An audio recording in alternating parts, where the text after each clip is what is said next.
est grâce, tout est grâce. Shalom chez vous, shalom, shalom à tous. Bienvenue dans notre nouvelle chronique de grâce. J'espère que vous allez bien. Moi, ça va par la grâce de Dieu. Et pour aujourd'hui, nous allons entamer la deuxième partie de l'histoire de Joseph avec le thème « Le temps de Dieu n'a ni délai ni retard, attends-le avec assurance et confiance. » Avec confiance et assurance. La confiance vient avant. Ok. Et là, on exploite Genèse 40, Genèse 41 et Genèse 42. Dans cette deuxième partie, une chose continue de marquer la vie de Joseph, c'est la grâce de Dieu. Chez Potiphar, il était esclave. Il était un esclave particulier et en prison, je voulais dire, c'est un prisonnier gracieux. Souvenez-vous que Joseph était l'intendant de la maison de Potiphar parce que tout ce qu'il faisait réussissait. Et en prison, il a reçu la faveur du chef de la prison. Il est devenu chef des prisonniers. Joseph a exercé le leadership partout où il passait. Et la grandeur était attachée à son identité. Ces signes montrent que la présence de Dieu n'avait jamais quitté Joseph. Depuis qu'on l'avait vendu jusqu'à ce qu'il arrive sur son trône de gloire, premier ministre. Et ça prouve que Dieu travaillait en coulisses dans la vie de Joseph, malgré qu'il était en train de passer par des épreuves. Dieu organise la rencontre entre Joseph et les officiers du roi et Joseph interprète les songes, les choses arrivent comme il avait prédit. Les officiers du roi reconnaissent que l'Esprit de Dieu était avec Joseph. Et là, Joseph est oublié. Je me suis posé la question si Joseph, pendant qu'il parlait avec les chansons, il s'était peut-être dit « Ok, je vais avoir une grâce royale, les chansons vont parler de moi auprès du roi et je vais sortir d'ici. » Peut-être aussi il s'est imaginé qu'il pourra rentrer auprès de son père dans son pays. Mais malheureusement pour Joseph, c'était ni le moment et ni la bonne manière de sortir de prison parce que Dieu avait des plans glorieux pour sa vie. Là, j'aimerais qu'on puisse retenir quelques leçons pour cette deuxième partie. La première leçon, c'est que Dieu a mis en nous, en chacun de nous, des dons, des capacités, des talents.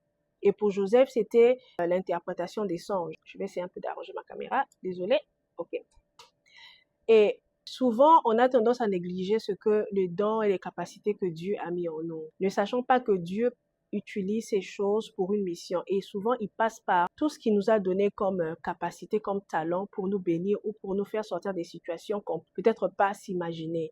Joseph, quand il interprétait les songes, la seule chose qu'il pouvait avoir en tête, c'était les songes va parler au roi à mon sujet et puis je vais sortir d'ici. Mais Dieu, dans son plan merveilleux, savait que Pharaon devait avoir des songes que Joseph devait interpréter et Dieu devait rendre Joseph indispensable aux yeux de Pharaon afin qu'il puisse prendre non seulement la place du premier ministre et régner comme il le faut en Égypte, ainsi délivrer sa famille.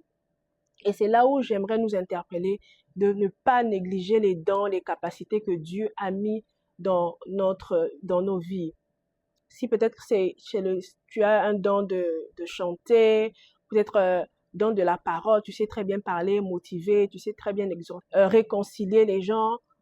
Bien-aimé dans le Seigneur, je t'exhorte de vraiment prendre cela au sérieux et d'y travailler parce que tu ne sais pas par où Dieu peut passer pour te bénir ou te faire sortir d'une situation à laquelle tu es en train de passer en ce moment.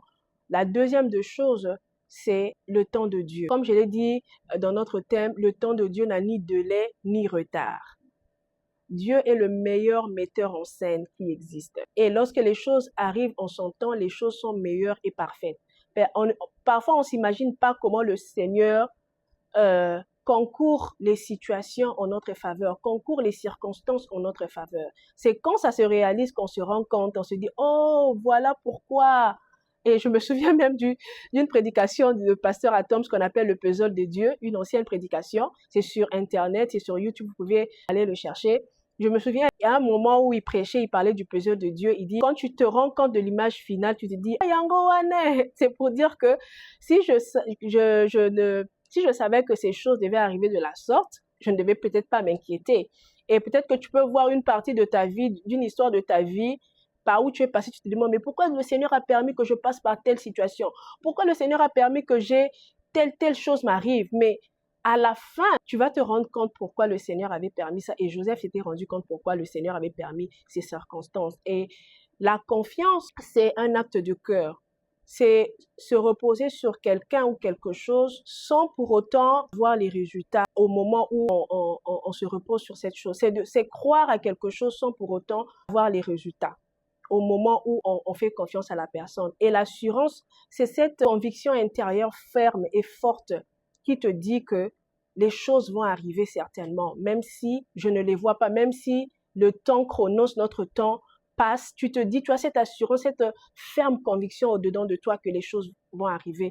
Et faire confiance en Dieu par rapport à son temps, c'est croire que les choses vont arriver certainement et avoir l'assurance et avoir cette ferme conviction que même si je ne vois pas les résultats, je sais les choses finiront par arriver. Même si la réalité me montre le contraire, je sais que ces choses finiront par arriver. C'est la deuxième leçon que j'aimerais qu'on puisse tirer de cette partie de l'histoire de Joseph. Le temps de Dieu est le meilleur. Et on voit à la fin comment, quand Dieu a fait concourir les choses, il a permis qu'au bout de 2 ans, Pharaon puisse avoir le rêve et que Joseph sorte de prison directement à la rencontre de Pharaon, alors qu'en son temps, il se disait peut-être qu'il va juste sortir de prison et puis faire sa vie comme un prisonnier libre. Mais le Seigneur ne le voyait pas comme prisonnier libre. Le Seigneur le voyait comme un premier ministre en Égypte et délivre sa famille et toute la nation d'Égypte avec l'intelligence qu'il va lui doter au travers des songes qu'il avait interprétés et la solution qu'il avait donnée. Et c'est ça. Et la troisième leçon que j'aimerais qu'on puisse retenir de l'histoire de Joseph, c'est vraiment rester attaché au Seigneur, bien faire les choses qu'il nous demande de faire. Joseph était en prison, mais on voit comment, quand il est venu auprès de l'échanson et du panetier, comment il était concerné de leur voix triste. Il pouvait se dire, bon, il est chef des prisonniers, il regarde, il passe, il vérifie les prisonniers, puis ils s'en fout. Mais il avait tellement un bon cœur, il se préoccupait des autres prisonniers, mais il avait ce bon cœur, il faisait bien les choses et il a cherché à trouver la solution aux inquiétudes du panetier et de l'échanson. C'est ça la bonne attitude à prendre, en fait. Lorsque nous sommes dans notre attente, même quand on passe par des moments difficiles, il faut rester sain, zen, avoir la joie, avoir cette paix du cœur que les choses vont aller, même si j'ai aussi un problème, je suis aussi prisonnier, on vit tous dans la même galère, mais je garde la joie, je garde ma tête haute et je sais que le Seigneur va faire de bonnes choses. Et ce sont ces 3 leçons que j'aimerais qu'on puisse retenir de cette deuxième partie de l'histoire de Joseph. Comme je l'ai dit, le temps des dieux, le temps Kairos, c'est vraiment un temps irrévocable. Et quand Dieu décide de faire les choses en son temps, les choses sont merveilleuses. Les choses sont au-delà de ce qu'on peut imaginer. Et quand on garde la bonne attitude, c'est vraiment, comme on dit, de perfect match. C'est vraiment la cerise sur le gâteau. Et à la fin, on voit comment Joseph a été honoré et comment il a fait sortir sa famille de la famille et tout le pays d'Égypte. Je vais prier pour nous par rapport à cette deuxième partie. Que le Seigneur nous aide à travailler sur nos talents, toutes les choses que le Seigneur a mis en nous. Pour certaines personnes, ça peut être une chose. Certaines personnes, ils ont 2, 3. Comment on utilise ça? Est-ce qu'on répond à la mission de Dieu? Qu'est-ce qu'on fait avec tous ces talents? Et c'est quoi notre attitude lorsqu'on est en train d'attendre que le temps de Dieu s'accomplisse, les promesses s'accomplissent, que Dieu réalise ce qu'il avait promis? Je prie au nom de Jésus. Adonai, tu es bon. Adonai, tu es puissant. Adonai, tu es capable. Je te dis merci parce que tu es fidèle. Je te dis merci parce que tu es le Dieu qui, chaque jour, tu ne cesses plutôt de nous encourager, de nous donner la force d'aller de l'avant, peu importe les situations. Papa, merci pour ta parole.